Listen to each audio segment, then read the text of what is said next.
আসসালামু আলাইকুম প্রিয় এইচএসসির শিক্ষার্থীরা, তোমাদের সকলকে স্বাগত জানাচ্ছি আমাদের কমপ্লিটিং সেন্টেন্সের ধারাবাহিক ক্লাসে। তোমরা জানো আমরা ইতিমধ্যে 3টি ক্লাস শেষ করেছি, আজকে চতুর্থতম ক্লাস। চতুর্থ ক্লাসের সকলকে স্বাগত জানাচ্ছি। তোমরা যারা গত 3টি ক্লাস করোনি অবশ্যই পার্ট 1, 2, 3 করে আসবে, তাহলে পরের ক্লাসগুলো বুঝতে তোমাদের অনেক বেশি সুবিধা হবে। আজকে আমরা যে বিষয়ে যেখান থেকে আলোচনাটা করব, অ্যাজ ইফ এবং অ্যাজ দো। অ্যাজ ইফ এবং as though, as if as দো এটার মিনিংটা হলো যেন। বাট এই কথা মানে এই শব্দগুচ্ছ যদি তোমার বাক্যে আসে, এগুলো আসলে কমপ্লেক্সের ক্লস মার্কার বলা হয়। আমরা সাধারণত কমপ্লেক্সের ক্লস মার্কার বলে থাকি। অর্থাৎ এই শব্দগুচ্ছগুলো তুমি যদি দেখো, তুমি বুঝাবে এটা একটা কমপ্লেক্স সেন্টেন্স এবং এই জায়গায় দুইটি ক্লস থাকে, একটা সাবঅর্ডিনেট ক্লস, একটা প্রিন্সিপাল ক্লস। এগুলো যদি বাক্যে থাকে তুমি বুঝাবে বাক্যটা আনরিয়েল, মানে অবাস্তব। ভাইয়া আনরিয়েল কি, অবাস্তব কি? একটু এক্সাম্পলে গেলে আমরা বুঝতে পারবো। আমরা আগে স্ট্রাকচারটা দেখে ফেলি। আমি আবার পার্টিশন করে ফেলেছি। এই পাশে একটা ক্লজ দেখতে পাচ্ছি, এটা কিন্তু প্রিন্সিপাল ক্লজ। আবার এই পাশে একটা ক্লজ দেখতে পাচ্ছি, এটা কিন্তু সাবঅর্ডিনেট ক্লজ।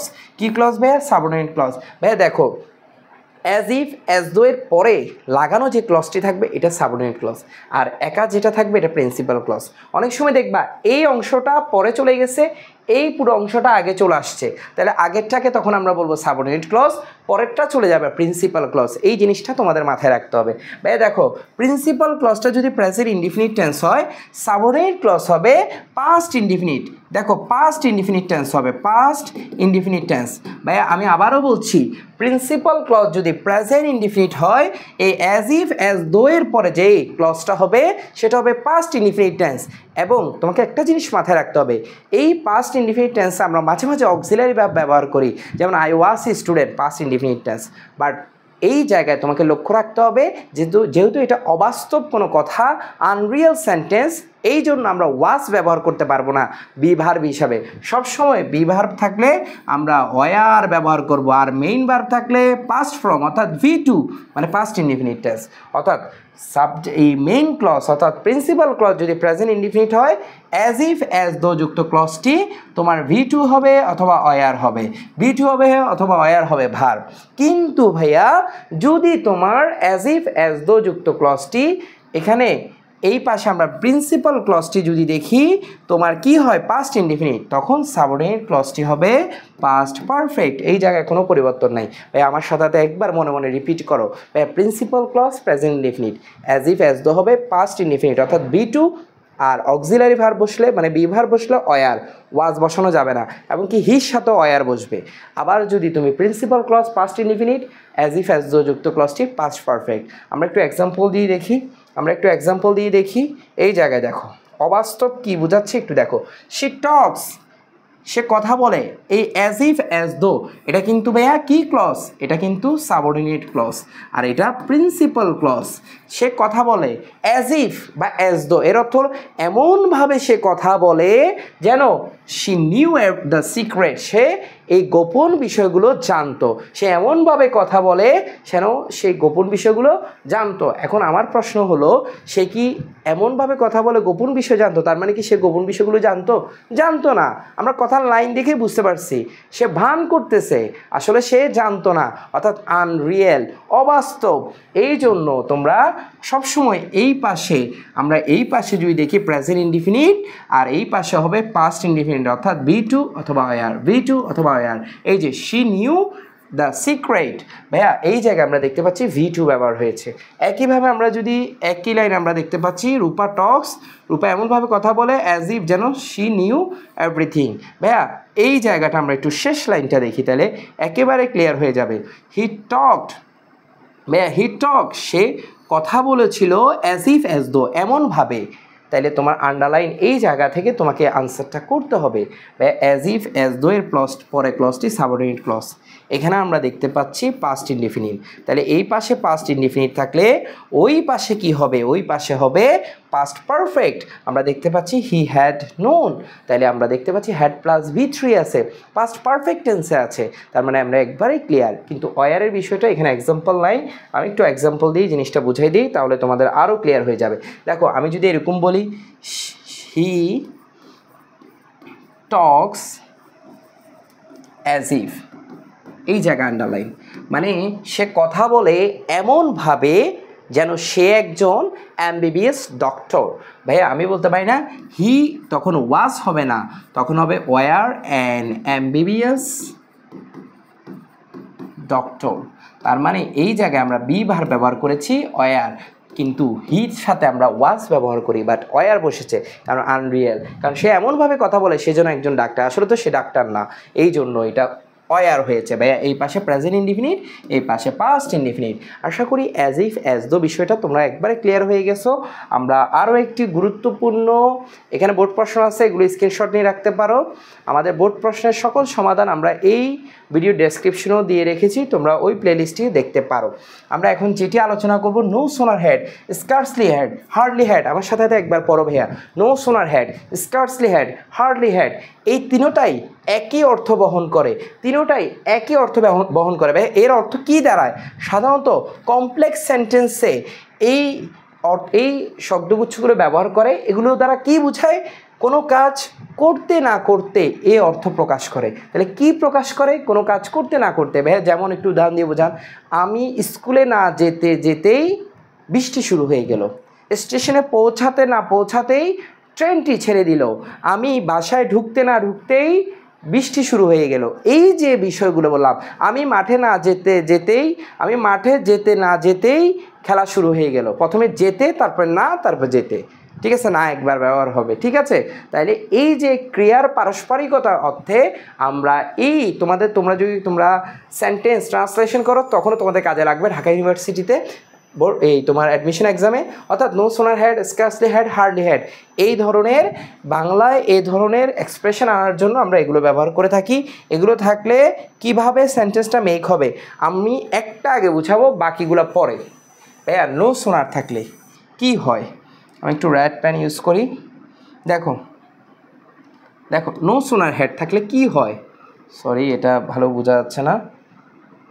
দেখো নো সোনার থাকলে হেড সাবজেক্ট ভার্বের পাস্ট পার্টিসিপল, এটাকে আমরা বলবো V3।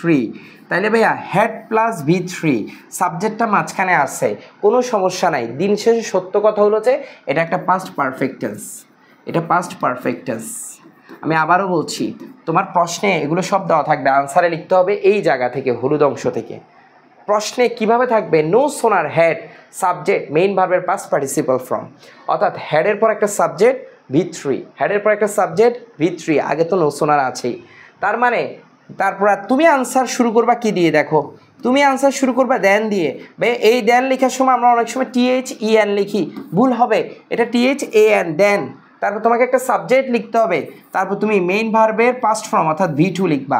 তার মানে তোমার প্রশ্নে নো সোনার যুক্ত যে ক্লজটা দেওয়া থাকবে সেটা হবে পাস্ট পারফেক্ট টেন্সে। এই যে হেড V3, হেডটা আগে বসেছে আর কি, বাট তুমি যে আনসারটা লিখবে এটা লিখবা পাস্ট ইনডিফিনিট টেন্সে। কিন্তু তার আগে আনসার লেখার আগে তোমাকে একটা দেন লিখতে হবে, ভাই একটু এক্সাম্পল দিয়ে বুঝাই দেন না, এই জায়গাটা লক্ষ্য করো, বুঝে যাবা। ভাই নো সোনার, এই যে no sooner, had I reached, এই যে রিস্ট V3, হ্যাড আর মাঝখানে আইটা একটা সাবজেক্ট, তাহলে বলো সাবজেক্ট হেড প্লাস V3, এই যে হেড V3 আছে, তার মানে এটা পাস্ট পারফেক্ট। প্রশ্নে এগুলো দেওয়া ছিল, তোমাকে ওই পাশে দেন দিয়ে পাস্ট ইনডিফিনিট লিখতে হবে। No sooner head I reach home, অর্থাৎ আমি বাসায় পৌঁছাতে না পৌঁছাতেই দেন ইট স্টার্টেড রেইনিং, কি শুরু হয়ে গেল? বৃষ্টি শুরু হয়ে গেল। দেখো আমি THAN দিয়ে শুরু করছি, EN দেওয়া যাবে না, বারবার বলছি কনফিউশন হয়ে যাবে। AN ইট স্টার্টেড, V2 আছে মানে পাস্ট ইনডিফিনিট টেন্স। দেখো পাস্ট ইনডিফিনিট টেন্স, তারপর রেইনিং, কি শুরু হয়ে গেছিল? বৃষ্টি শুরু হয়ে গেছিল। তোমরা কি বুঝতে পেরেছো বিষয়টা? আরেকটা দেখো, নো সোনার, এই যে হ্যাড সাবজেক্ট V3 পাস্ট পারফেক্টে আছে, এগুলো প্রশ্নে দেওয়া থাকবে। No sooner had we reached the school, অর্থাৎ আমি স্কুলে পৌঁছাতে না পৌঁছাতেই। আবার দেখো তুমি আনসার শুরু করেছো দেন দিয়ে, দ্য রেইন স্টার্টেড, অর্থাৎ বৃষ্টি শুরু হয়ে গিয়েছিল। তোমরা কি বুঝেছো? আশা করি বুঝতে পেরেছো। এই ধরনের এক্সপ্রেশন কিন্তু 3টা আছে, আমি তোমাকে এক্সট্রা স্ট্রাকচার শিখেছি, আরও 2টা আছে। ভাই নো সোনার হেডের সাথে স্কার্সলি হেডের পার্থক্য কোথায়? বাংলায় কোনো পার্থক্য নাই, শুধু ইংলিশের স্ট্রাকচার একটু পার্থক্য আছে। এই জায়গায় নো সোনার ছিল, এই জায়গায় স্কার্সলি, এই জায়গায় নো সোনার ছিল, আমি একটু মার্ক করে দিই কোন জায়গায় পার্থক্য। এই জায়গায় নো সোনার ছিল, এই জায়গায় স্কার্সলি। তাহলে এই জায়গাটায় পার্থক্য। আরেকটা পার্থক্য, তোমরা শুরু করতে আনসার দেন দিয়ে, কিন্তু এখানে শুরু হবে হোয়েন দিয়ে, এখানে শুরু হবে কি দিয়ে? হোয়েন দিয়ে। আমি আবারও বলছি, নো সোনারের জায়গায় স্কার্সলি বসবে, নো সোনারের জায়গায় স্কার্সলি বসবে। আর সব same, had subject V3, had subject V3। আর দেনের জায়গায় তুমি যে আনসার শুরু করতে দেন দিয়ে, সেটা এখানে শুরু হবে ওয়েন দিয়ে। কি দিয়ে শুরু হবে? ওয়েন দিয়ে। একইভাবে হার্ডলির ক্ষেত্রেও সেম। ভাইয়া নো সোনারের সাথে এই জায়গায় একটা পার্থক্য আছে, এখানে হার্ডলি, বাকি সব same, had subject V3, had subject V3। এবং তুমি স্কার্সলির ক্ষেত্রে হোয়েন ইউজ দিয়ে আনসার শুরু করতা, কিন্তু হার্ডলির ক্ষেত্রে তুমি শুধু হোয়েন না, বিফোর দিয়েও আনসার শুরু করতে পারবা, বিফোর দিয়েও আনসার শুরু করতে পারবা। আমার সাথে সাথে একবার রিপিট করো ভাইয়া। ভাইয়া নো সোনার থাকলে, এই ধরনের এক্সপ্রেশন ব্যবহার হলে প্রশ্নে যেটা দেওয়া থাকে, অর্থাৎ no sooner had, scarcely had, hardly had, এই যে ক্লজটা থাকবে এটা পাস্ট পারফেক্ট। তুমি আনসার শুরু করবা কি দিয়ে? Then past indefinite, when past indefinite, when বা বিফোর পাস্ট ইনডিফিনিট। কখন তুমি দেন ব্যবহার করবা? নো সোনার হ্যাড থাকলে দেন পাস্ট ইনডিফিনিট। কখন তুমি হোয়েন ব্যবহার করবা? Scarcely had, when past indefinite. কখন তুমি হোয়েন বিফোর যে কোনো একটা ইউজ করলে হবে? হার্ডলি হ্যাড থাকলে তুমি হোয়েন বিফোর যে কোনো একটা ইউজ করতে পারবা। আর বাকি সব সেম, অর্থাৎ একই অর্থ বহন করে। আমরা একটু এক্সাম্পলগুলো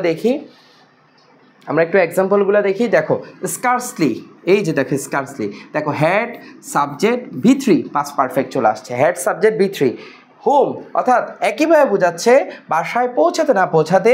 দেখো এখন আর দেন ব্যবহার করা যাবে না, দেন ব্যবহার করলেই চলে যাবে কাটা, দেন ব্যবহার করলে মার্কস কিন্তু 0।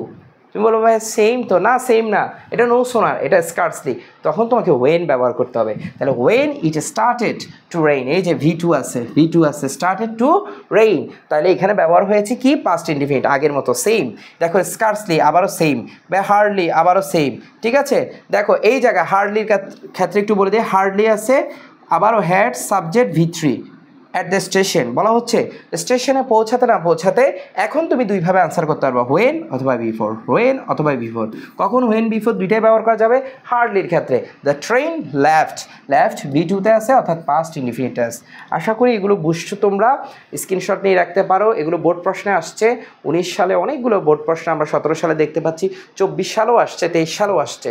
তোমরা যারা আমাদের বোর্ড প্রশ্নগুলো সমাধান করোনি, প্লেলিস্ট থেকে ভিডিওটা দেখে নাও। এবং আমাদের প্রাইভেট ব্যাচে, অনলাইন প্রাইভেট ব্যাচে ভর্তি চলছে, তোমরা ক্লাস করে তার ভালো লাগলে তোমাদের বন্ধুবান্ধবকে সাজেস্ট করতে পারো। বিস্তারিত জানতে এই হোয়াটসঅ্যাপে নক দিয়ে বিস্তারিত জানতে পারো। আজকে এই পর্যন্তই, ভালো থাকো। পরবর্তী ক্লাস দেখার জন্য আমন্ত্রণ রইল। আসসালামু আলাইকুম।